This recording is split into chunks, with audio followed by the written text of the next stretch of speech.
북유럽에서 온 이 젊은 남성은 자신이 잡은 물고기를 말리고 있는 중입니다. 그의 이름은 리오프, 어엿한 바이킹의 후손이지요. 그러나 당시에는 허락 없이 어로 행위를 하는 것이 범죄에 해당하였기 때문에 지금 이 남성의 행위는 엄연한 불법이었지요. 소녀의 이름은 아그네스, 이 근처에서 가장 큰 여관 주인의 딸입니다. 냉장고가 없던 시절, 인간은 음식을 어떻게 보존했을까요?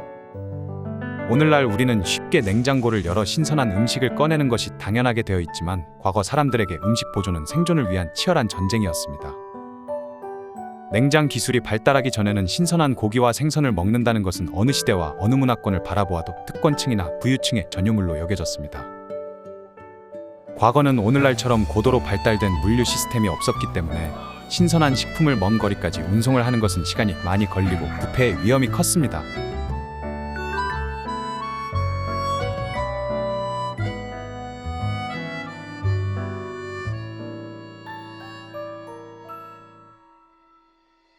따라서 고기는 도축한 당일이 아니라면 신선하게 먹을 수가 없었고 생선 또한 해안가나 강가가 인접한 곳이 아니라면 매우 빠른 유통 체계를 갖춰야만 했습니다.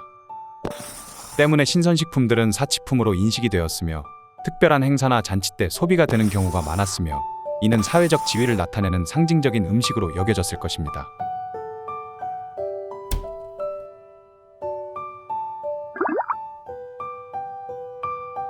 에도 시대의 일본과 같은 경우도 사무라이와 상류층들은 신선한 생선을 주로 먹었지만 일반 농민과 상인은 주로 말린 생선이나 발효 숙성된 생선을 소비하였고 그보다 이전인 전국시대의 덴노들은 재정적으로 매우 열악하여 말린 생선을 진상해준 다이묘들에게 감격을 하였다는 이야기까지 야사로서 전해지고 있습니다.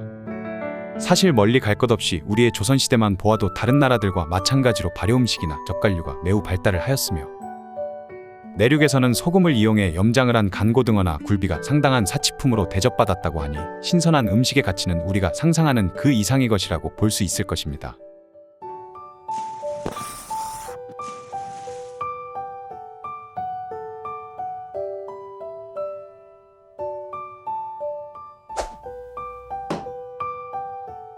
물론 과일이나 채소도 예외는 아니었죠.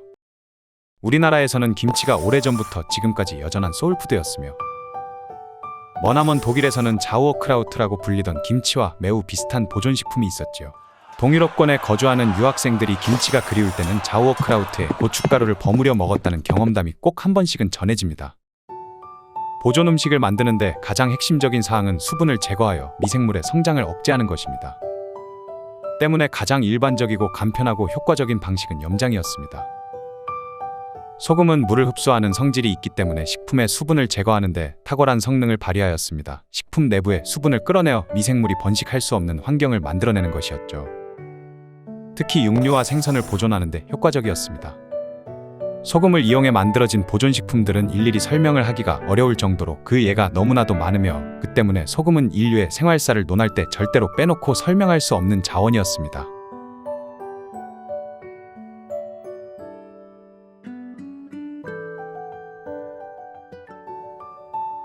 지금은 각종 예능에서 심한 악취로 인해 벌칙 게임으로 자주 수행되고 있는 스웨덴의 전통 음식인 슈르스트레밍은 특별히 그 악취를 즐겼던 것이 아니라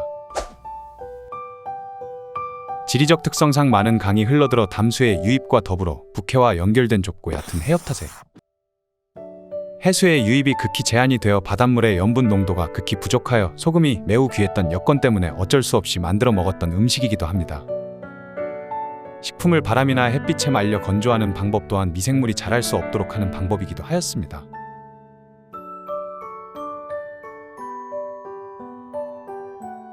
대표적인 예가 건조과일이나 육포, 말린 생선이었죠. 특히 햇볕과 바람에 말린 대구는 과거 바이킹들이 해적으로 활동하며 유럽 전역을 노략질을 하던 시절에 만들었던 전투식량이기도 한데 우리나라에서도 만들어 먹던 북어포와 그 제조 방식과 맛이 매우 유사한 보존 요리였습니다. 말린 과일도 어느 나라 문화권에서나 쉽게 찾아볼 수 있던 훌륭한 보존식품이었습니다. 한국과 중국 그리고 일본에는 나라마다 만드는 방법의 차이는 있었지만 아주 오래전부터 곶감을 먹는 문화가 존재하였지요. 대추야자는 이슬람 문화권에서 널리 먹던 중요한 식량 자원이었습니다. 건조된 대추야자는 오랫동안 보관할 수 있었으며 에너지원으로 매우 훌륭하였으며 특히 라마단 기간 동안은 정말 중요한 음식이기도 하였지요.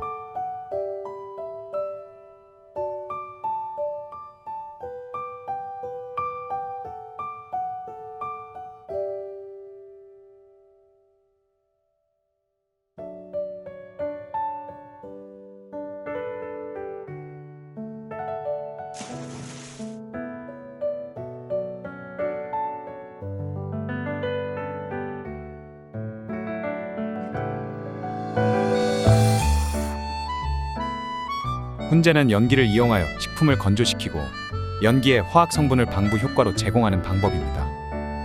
이 훈제 방식 또한 음식을 보존하는 데 매우 자주 이용이 되었는데 우리가 잘 알고 있는 햄이나 베이컨이 바로 이런 방식으로 만들어졌습니다. 다만 현재 시중에 팔고 있는 햄이나 베이컨과 비교해 볼 때 현대의 그것들과 많은 차이가 있었습니다. 맛보다는 보존이 우선순위였기 때문에 현대의 베이컨보다 더 짜고 훈제향이 강했으며 질감이 매우 단단하고 건조하였지요. 지금과 같은 부드러운 질감은 당시로서는 사치였으며 단맛이나 매운맛을 첨가하기 위한 향신료 또한 보편화되지 않았던 시대이니 그 맛은 매우 단조로웠을 것입니다. 훈제 연어도 이런 방식으로 만들어진 보존식품이었습니다. 바이킹들은 연어를 장기간 보존하기 위해 훈제하거나 건조를 시키는 방식도 사용했지요. 그러나 우리가 현재 먹고 있는 싱싱한 훈제 연어와는 달리 장기간 보관이 아닌 냉장 보관을 염두에 두고 만들어졌기 때문에 그 맛은 지금과는 완전히 달랐습니다. 오늘날에는 냉훈제를 통하여 오랜 기간 동안 낮은 온도에서 만들어지며 연어가 익지는 않지만 특유의 훈제향을 갖게 만드는 방식입니다. 또한 다양한 향신료와 설탕, 소금을 첨가하여 정교하게 만들어진 가공식품이라고 볼 수가 있습니다. 치즈는 발효와 건조를 결합한 방식의 보존식품이었습니다. 사실 치즈만이 특별히 두 가지 방식을 혼합한 것이 아니라 많은 종류의 보존식품들은 두 가지 이상의 보존 방식을 사용하여 만드는 경우가 많았습니다. 여기에 훈제 치즈까지 더하면 세 가지 방식을 사용하여 만든 보존식품이 되는 셈이지요.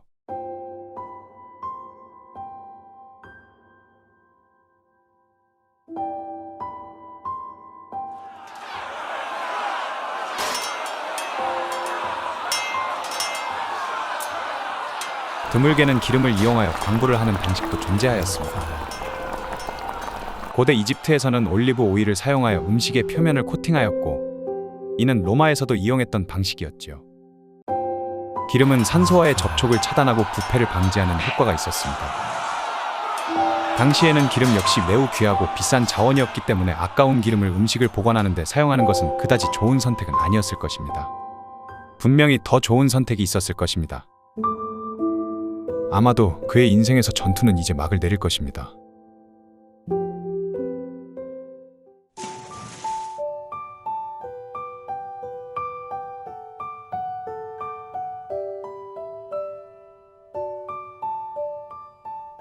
두 눈을 잃은 전사의 말로는 앞으로 다가올 끔찍한 현실과 개인의 고통을 대변했습니다.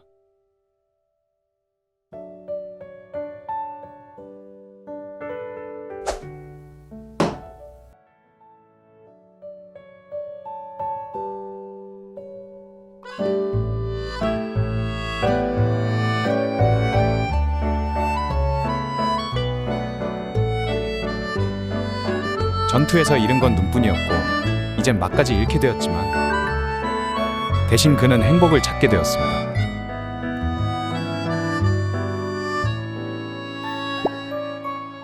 아무래도 두 눈이 멀쩡하다는 사실은 당분간 비밀로 해야겠지만요.